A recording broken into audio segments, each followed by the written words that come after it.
So I'm going to talk about now a couple of spending controls that can very easily be put in place with a small business.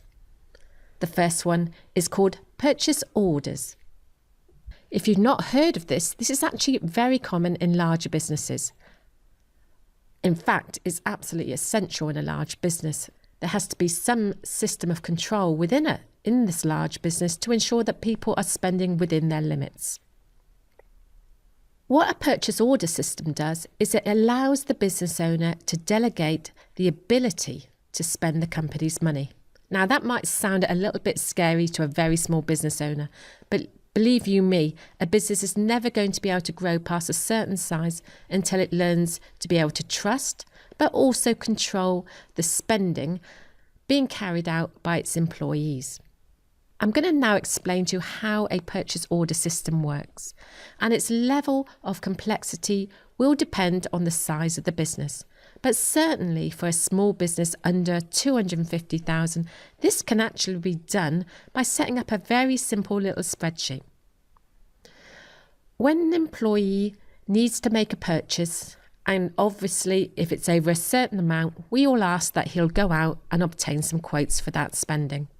His manager or the business owner, whoever is next up in line, will authorise that spend. Once that spend has been authorised, the amount and the description of the spend is entered onto a spreadsheet with a distinct and unique number called the purchase order number. The purchase order number is then given to the supplier, and the suppliers are always told that they cannot supply a good or service without having a purchase order number.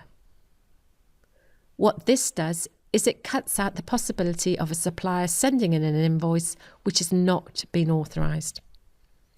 Once your administration or bookkeeper receives the invoice from the supplier for payment, if there is a purchase order number at the top, they will simply go and pull out the purchase order number. They'll check that the amount on the invoice agrees to the purchase order number, and then they can make payment on this invoice to the agreed credit terms. So what does this do? Well, this frees up the business owner's time because he's not continually being badgered by the bookkeeper who is asking him whether he has authorised for this spend and whether he's okay for the amount that's on the invoice.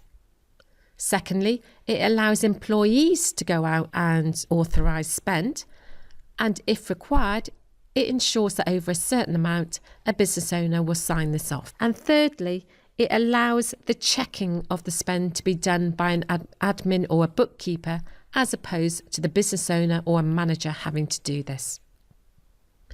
Now, purchase orders are often used in conjunction with the following lecture, which is setting authorisation limits.